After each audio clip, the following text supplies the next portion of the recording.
आना हुआ है, आपके लोकसभा क्षेत्र का मामला भी है। तो जो ये प्रकरण है गंभीर भी है, तो क्या इसे आप लोकसभा लेके जाएँगे, लोकसभा सदन में बताइए? अभी तो हम लोग इस मामले में पुलिस के उच्च अधिकारियों से बात करेंगे और ये मांग करेंगे कि जितने लोग नामजद हैं उनको गिरफ्तार किया जाए। और अगर इस पर सुनवाई नहीं होती तो जरूर ये सदन में भी मामला जाएगा। हर स्तर पे इस परिवार का साथ दिया जाएगा और इस परिवार को न्याय मिले, उसमें हमारी पूरी पार्टी, हम सब लोग इस परिवार के साथ हैं। आज आप पीड़ितों से मिले, क्या कुछ उन्होंने कहा है? क्या इस पर आपका और समाजवादी पार्टी माननीय सांसद जी ने, माननीय अध्यक्ष जी ने आपको बता दी है। और परिवार को न्याय तभी मिलेगा जब गुंडागर्दी करने वाले लोग, हत्यारे लोग जेल में जाएंगे। और पुलिस इतनी लापरवाह हो गई है कि गांव में एक छोटी सी अगर किसी से कहासुनी हो जाए और प्रार्थना पत्र थाने में जाता है तो पुलिस उसके घर पहुंच जाती है। यहाँ हत्या हुई है और हत्या का प्रयास हुआ है, गवाह है। एक वीडियो अभी हमने इस मीडिया ने दिखाया, उस वीडियो को देखने के बाद कुछ बचता नहीं है। कहीं न कहीं से राजनीतिक और मुझे ये कहने में कोई संकोच नहीं है कि भारतीय जनता पार्टी की सरकार में गुंडागर्दी बढ़ी है, लोगों पे अन्याय हो रहा है और सरकार पूरी तरह से फेल है। इसलिए इसको न्याय मिले, राष्ट्रीय अध्यक्ष जी ने हम लोगों को दिया है। हम सब लोग मिलकर इनकी लड़ाई को लड़ेंगे, हर स्तर पर लड़ेंगे। तहसील प्रशासन की तरफ से और पुलिस विभाग की बात करें, पिछले कई सालों से इस गांव पे जमीनी विवाद चल रहे हैं, तो अब तक क्या उनकी भी जांच की मांग करेंगे आप? मैं आपको बताना चाहूंगा कि अभी हम लोगों को निर्वाचित हुए 1 माह का समय हुआ है। मेरे पास बरेली मेरे आवास पे सुबह से जो मिलने लोग आ रहे हैं उसमें अधिकतर मामले जमीनों को लेके हैं और जमीनों पे कब्जा करने में भारतीय जनता पार्टी के नेता सबसे आगे हैं। कमी वो अभी आपने देखा बरेली में किस तरह से दिन दहाड़े गोलियां चली। तो ये सरकार नाकाम हो गई है, फेल है। मुझे तो लगता है कि सरकार को जब चलाना नहीं आ रहा तो उनको इस्तीफा दे देना चाहिए। ये न्याय देने में फेल है सरकार। सरकार की बात करें तो जो लोगों ने आपको अब सदन में भेजा है चुन के, तो वो कहीं ना कहीं उनसे पीड़ित थे, तो ऐसे में आपकी जिम्मेदारी और बढ़ तभी तो जाती है, हम तो आए क्या हैं। करेंगे? मैं अपनी जिम्मेदारी से भाग कहाँ रहे हैं भाई। समाजवादी के लोग आपके सामने खड़े हैं, पूरी जिम्मेदारी के साथ खड़े हैं, पूरी जिम्मेदारी के साथ खड़े हैं। कहीं हम लोग जनता के बीच में रहने वाले हैं, जनता की लड़ाई लड़ने वाले हैं और जनता का साथ देने वाले हम लोग हैं और आपको हर समय जनता के बीच में दिखाई पड़ेंगे। यहाँ का अगर हत्या की बात करें तो एक व्यक्ति जो एक ही परिवार के लोगों को आपस में लड़ा के हत्या कर दी जाती है और वो व्यक्ति अभी भी सेफ है जबकि नामजद है, कार्रवाई नहीं हो रही है, तो इसमें क्या वही तो मांग करने आए हैं, इसीलिए हम लोग जानकारी करने आए हैं। अभी जानकारी करने के बाद हमने बताया कि पुलिस के जो उच्च अधिकारी हैं उनसे भी इस मामले में बात की जाएगी और अगर वो कोई रिजल्ट नहीं आता है, गिरफ्तारी नहीं होती है तो इस मामले को और आगे बढ़ाया जाएगा। हमारे माननीय विधायक जी हैं, हम लोग हैं, इसको आगे बढ़ाएंगे। जी अजय जी, आज आप देवरी गांव में आए हैं, जो हत्या का मामला था, तो क्या निष्कर्ष निकला है, क्या आपकी टीम करेगी? देखिए, कुछ लोगों ने सूचना दी, यहाँ के गांव के लोगों ने और हमारे नेताओं ने। उसी में हमारे राष्ट्रीय अध्यक्ष जी के निर्देश पर प्रदेश अध्यक्ष जी ने एक कमेटी बनाई है। इस कमेटी में हम 8 लोग हैं। मैं हूँ, माननीय आदित्य यादव जी सांसद जी हैं, माननीय सांसद जी आंवला नीरज मौर्य जी हैं, ब्रजेश यादव जी हैं, हिमांशु यादव जी हैं, कैप्टन अर्जुन जी हैं, हमारे सत्येंद्र पाल साहब हैं। ऐसे 8 लोग हम लोग कमेटी में हैं और कमेटी ये जांच करने आई कि आखिर ये क्या है। और यहाँ आके हम लोगों ने देखा कि पीड़ित परिवार को न्याय नहीं मिला। इसकी शिकायत हम तक गई। हम चाहते हैं कि पीड़ित परिवार को न्याय मिले। 10 लोगों के खिलाफ मुकदमा लिखाया और जो आदमी की हरिराम की मृत्यु हुई उसके भतीजे को मार मार कर मरा जान के छोड़ गए। जो प्रदर्शन उसका सब लोगों को पहचानता भी है कौन था कौन नहीं था, उसके बावजूद भी उन लोगों की गिरफ्तारी नहीं हुई आज तक। प्रशासन चाहता तो शायद मर्डर भी नहीं होता, अगर पुलिस चाहती तो मर्डर भी नहीं होता। और जिस तरह से हम लोगों ने तो यहाँ के जांच की है, जो इसमें एक मुलजिम है संतोष, शायद पूरा गांव उससे डरता, पूरे गांव को उसने परेशान कर रखा है। वही इसकी पूरी तरह से जड़ है जो यहाँ इतने लोग, ढेर सारे लोग कह रहे हैं।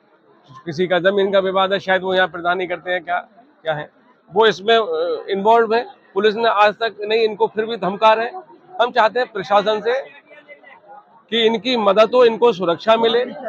सरकार से चाहते हैं, प्रदेश की सरकार से चाहते हैं कि मरने वाले बच्चों के, छोटे छोटे बच्चे हैं, उनकी आर्थिक सहायता करे।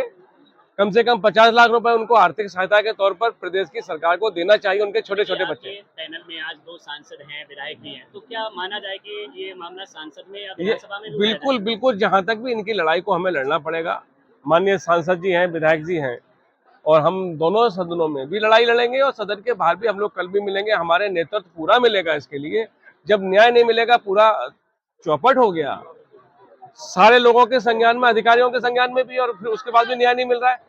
FIR नेम्ड है, जो आदमी मरा जान के छोड़ गए वो ठीक होके आ गया, उसने पहचानता है, उसके बाद भी गिरफ्तारी करने में क्या, आज तक पुलिस नहीं आई यहाँ, और उल्टा इन्हीं से दबाव बना रहे हैं कि तुम फैसला करो। ये पराकाष्ठा है सरकार की हठधर्मिता की। ये सीधे सीधे आधिकारिक तौर पर अधिकारियों को, प्रदेश को और देश को चलाने के लिए छूट दे रखी है। ये जो सारी चीजें हैं, ये बड़ी प्रजातंत्र में खतरनाक हैं। और अधिकारी, अब नौकरशाही इतनी हावी हो जाएगी तो कैसे हम लोग सांस ले पाएंगे।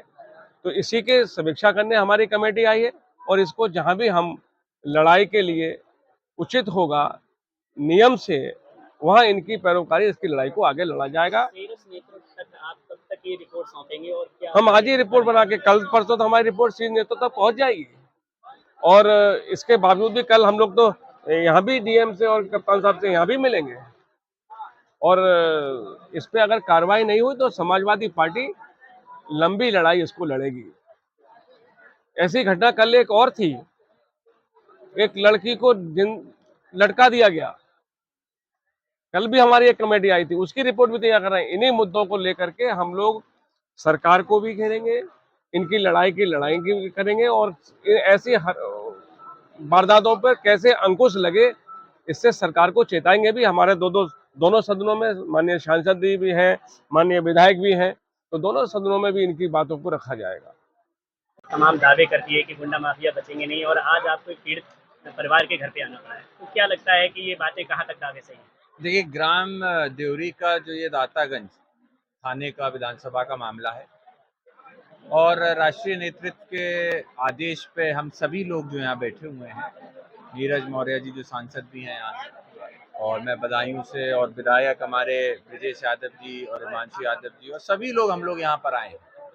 तो आने का मुख्य कारण यही था कि जिस तरीके से एक परिवार जिसने अपने बड़े को खोया है, और उन्होंने अपने ही सामने अपने भतीजे को अधमरा देखा और अपने प्राण त्याग दिए, उन लोगों ने जिन्होंने ये बर्बरता की इस परिवार के ऊपर, आज मूलतः वो सभी लोग बाहर हैं।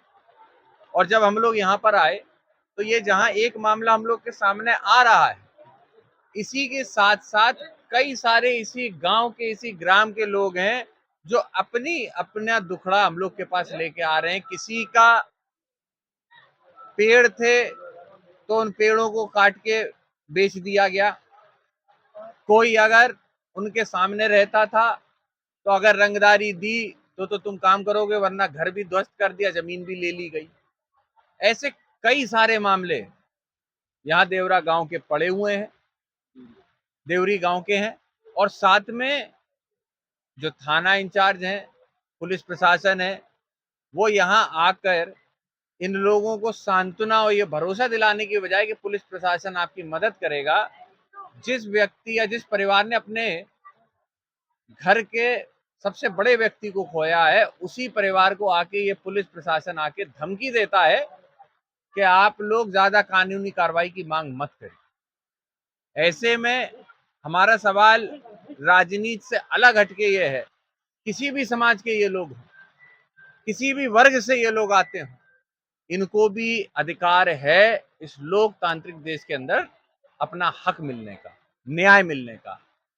आज जिस तरीके से छोटी बच्ची जिसने अपने पिता को खोया है, वो आज कितनी भयभीत होगी कि आज भी वो लोग आके इनको डरा सकते हैं, धमका सकते हैं, कुछ भी हो सकता है। ऐसे में कौन उनकी मदद करने जा रहा है? बात करें तो छोटे से गांव में ग्राम समाज की जमीन को बेच दिया जाता है, या फिर इस छोटे से गांव में जिसने आवाज उठाने की कोशिश की, इस पे फर्जी मुकदमे लगाएंगे, 150 मुकदमे हैं इस वक्त। देखिए, क्या लगता है? इसमें पूरी तरीके से मैं ये कह सकता हूँ कि कोई छोटा मामला नहीं है, कई सारे मामले हैं, किसी ना किसी की शय के ऊपर ये सारे काम हो रहे थे, इसीलिए थाने ने भी, प्रशासन ने भी, एसडीएम लेखपालों ने भी कोई कार्रवाई अगर नहीं की है, तो कहीं ना कहीं सरकार के दबाव में ये सारे काम हो रहे थे। इस बात का साफ साफ हम लोगों को कहीं ना कहीं ये दिखाई दे रहा है। आप पीड़ित परिवार से मिले, क्या उनकी मांग है और क्या आपको लगता है पूरे सरकार को जानकारी के बाद कौन दोषी है? उनकी मांग सिर्फ न्याय की है। उनको सिर्फ ये चाहिए, जो यहाँ बिटिया है उसको ये चाहिए कि उनके पिता के जो हत्यारे हैं, जो दोषी हैं, वो जेल में हो। 10 लोग थे जिन्होंने मार के, पीट के उनको मौत के घाट उतारा है। जब मैं यहाँ आ रहा हूँ, मैंने ये प्रकरण नहीं देखा था। मुझे यहाँ के गांव के 10 लोग हैं जिन्होंने मोबाइल के ऊपर वो वीडियो दिखाया है, जहां मार मार के जान से मार दिया गया है। क्या ये वीडियो पुलिस प्रशासन के पास नहीं पहुंचा अभी तक? अगर नहीं पहुंचा, ये उनकी नाकामी है, और अगर पहुंचा है तो निश्चित सरकार के दबाव में लोगों को बचाया जा रहा है। तो इसीलिए मैं ये कह रहा हूं कि हमारी पार्टी और हम सभी लोग ये मांग करते हैं कि इस पीड़ित परिवार को न्याय मिले। सबसे पहले वो लोग जिन्होंने एक परिवार के मुखिया को मौत के घाट उतारा है, एक नौजवान लड़के को अधमरा छोड़ के गए मार मार के, कम से कम उनको न्याय मिले और ये सारे 10 लोग जो हैं सबसे पहले जेल में बंद हो और इसकी जांच हो। और बल्कि मैं, जो स्थिति है, मैं आप सबके माध्यम से जिलाधिकारी महोदय से भी अनुरोध करूंगा कि जैसे आज हम लोग यहाँ आए हैं, एक बार यहाँ आकर यहाँ के लोगों की समस्याओं को सुनेंगे तो उन्हें खुद समझ में आएगा कि कितनी बड़ी दिक्कत आज इस ग्रामवासियों को हो रही है यहाँ।